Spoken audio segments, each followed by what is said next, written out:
Then Fëanor swore a terrible oath. His 7 sons leapt straightway to his side, and took the selfsame vow together, and red as blood shone their drawn swords in the glare of the torches.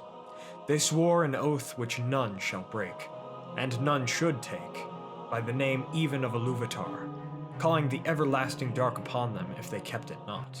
Migolvan and Melen, Yoistin here, and I hope you all are doing well, wherever you are in Middle-Earth. Today I wanted to do the next part in my Timeline of Arda series. This type of video covers the large events and players in Middle-Earth's history, to provide a clear narrative documenting the timeline through the Legendarium. However, to make this series comprehensive, I will not cover every minor detail and I may skim over certain topics. I will link relevant videos in the cards above and the description below to add detail to our discussion as well, so please check those out. Finally, this is part 3 of the Timeline of Arda series, and if you haven't seen the first 2 episodes, I'll link them as well. Thank you all for joining me today. Let's begin our tale. We start our discussion just after the destruction of the 2 trees of Valinor, in 1495 of the Years of the Trees, when Melkor and Ungoliant fled into the east and left Valinor, hidden from the gaze of Arome the Hunter by the unlight of Ungoliant.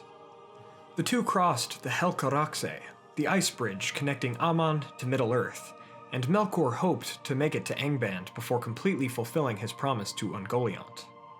This promise was to let Ungoliant devour the gems that Melkor had plundered from Finwë, Fëanor's father at Formenos, after he had slain Finwë.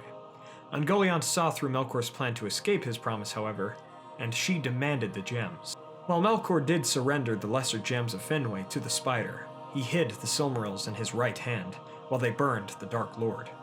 After Melkor refused to give up the Silmarils, Ungoliant attacked her companion. She bound him in her webs, and was a match for the Dark Lord, as she had grown so strong and large after devouring the 2 trees and the lesser gems. Melkor cried out in pain, and his Balrogs heard him. After all these years without their master, the Balrogs survived and remained loyal, so they came swiftly from the depths of Angband. They drove Ungoliant off with their flame, but Melkor recalled them, letting Ungoliant flee to the south. The demons followed Melkor back to the ruins of Angband, to rebuild it once more in the name of the Dark Lord, in 1497 of the Years of the Trees. As these deeds took place, back in Valinor, the Valar and Noldor took counsel in the aftermath of the darkening of Valinor. The stars of Varda shone in the sky, but they were the only sources of light in the land. Yavanna and the others mourned over the loss of the 2 trees, but the Valar called upon Fëanor to relinquish the 3 Silmarils that he had crafted with the light of the trees, for they alone could restore some measure of the 2 trees.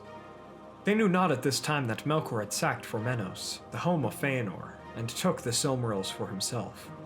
Fëanor sat in silence at this request, for it was a heavy inquiry. Aule the Smith alone knew the weight of this plea, and he bade his fellow Valar to await Fëanor's decision. Fëanor said that the Silmarils could be made only once, and their destruction would mean the death of Fëanor's heart and being. He claimed that he would be the first to be slain of all the Eldar and Aman, to which Mandos, the doomsman of the Valar, enigmatically replied that he would be not the first. None knew what Mandos had meant. Fëanor felt as though he were surrounded by his enemies, and the lies of Melkor played their part.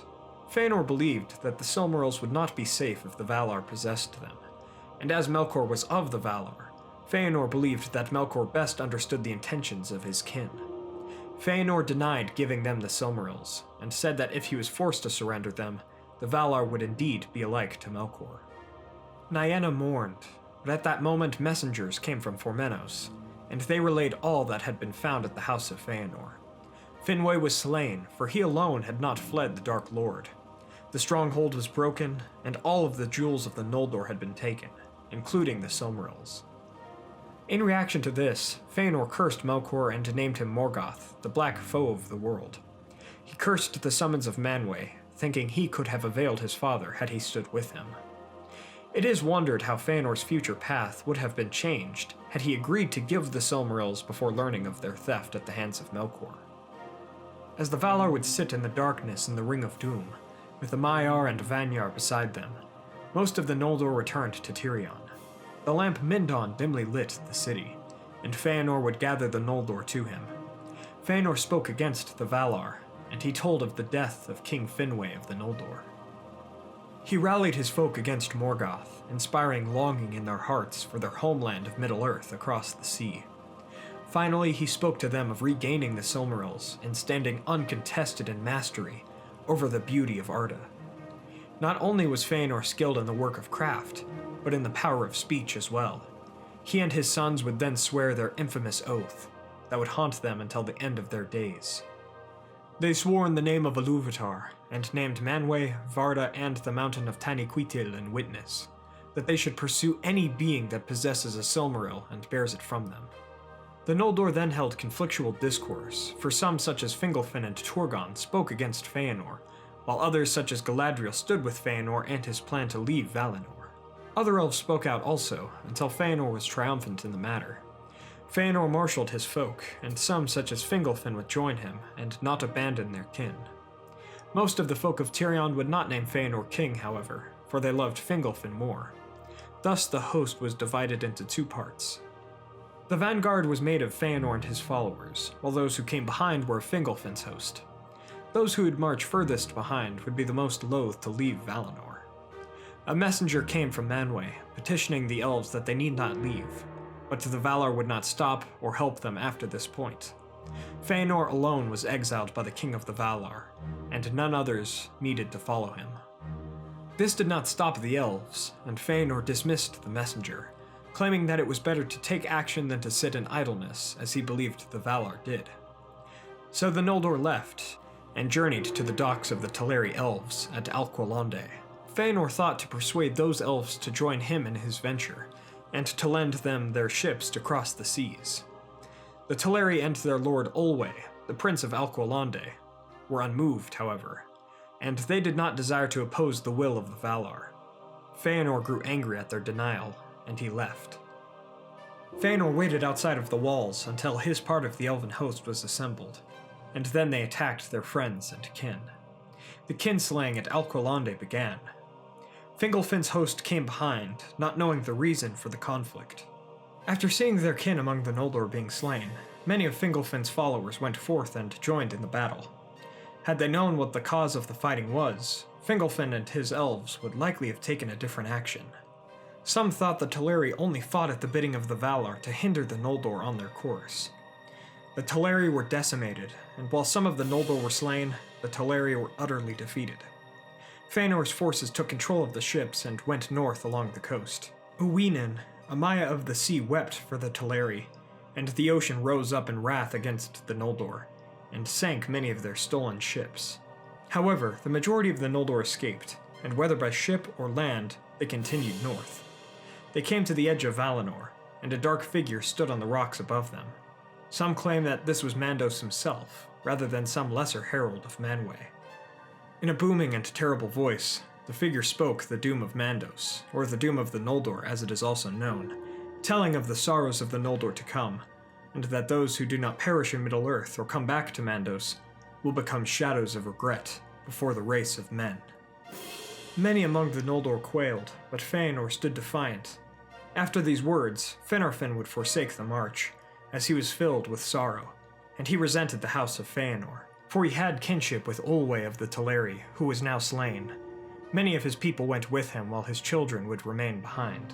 Finarfin was thus pardoned, and he became the king of the Noldor, who remained in Valinor. Fingolfin's followers remained with Fëanor and his folk, for they would not abandon their kin, and they continued northwards, coming to the edges of the Helcaraxe. Fëanor halted the host to decide his next course of action.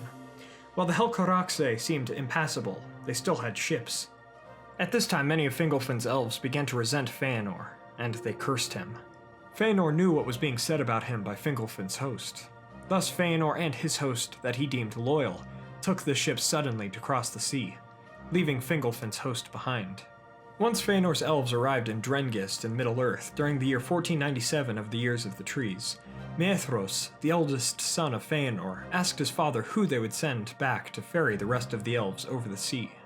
Fëanor laughed and dismissed this, forsaking his kin that he had left in Aman, for they had cursed him. Thus, Fëanor ordered the ships to be burned, and Fingolfin's host saw the flames far off.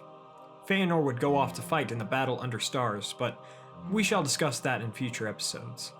Fingolfin was filled with bitterness at his half-brother's betrayal, but he was determined to go to Middle-earth rather than to return to Valinor in shame. So Fingolfin took his folk to cross the Helcaraxe. Many would fall during this journey, but those that survived would finally come into Middle-earth, with little love for Fëanor and his house. Fingolfin's host would step foot into Middle-earth under the first rising of the moon in the year 1500 of the Years of the Trees, and they would blow their trumpets at their arrival. This was only the beginning of the ages under the sun to come. The War of the Jewels would begin, and the first risings of the moon and sun would be concurrent with the coming of Iluvatar's second-born, the race of men, into the world. But we shall discuss these topics more in future installments of this series. From the Exile of the Noldor, we see how arrogance and self-righteousness may shape the world in a grim way. We must not let such vices determine our futures, lest war and hatred consume all. Thank you all so much for watching. I hope you all enjoyed today's episode. If you did, please be sure to hit that like button and share this with a friend. What are your thoughts on the Exile of the Noldor? Let me know in those comments below. I'm happy to be finally continuing this series, and I hope you all are too. Since the timeline of the Legendarium is quite large, I apologize for any of my mistakes or jarring jumps in time, as I myself am still learning more about the timeline and when each event takes place. If you have any questions, leave them in the comments, and myself or others will try to answer them as best as we may. After all, that's what great communities are for. Also, if you'd like me to go into more depth on a topic that we discussed today in its own video, just let me know and I'd love to make it. To contact me or donate directly to the channel, please check out our Facebook, Twitter, Patreon, and merch in the description. And don't forget to subscribe to join the Men of the West and all of the Free Peoples today. I'll see you all again next week with a Middle-earth Q&A, where I'll answer your questions about Tolkien's works left in the comments below. Please put a Middle-earth Q&A tag before your question about the Legendarium, and I'll try to get to it in the next video. As always, everyone, thank you all so much for joining me on this adventure. Until the next one, my friends.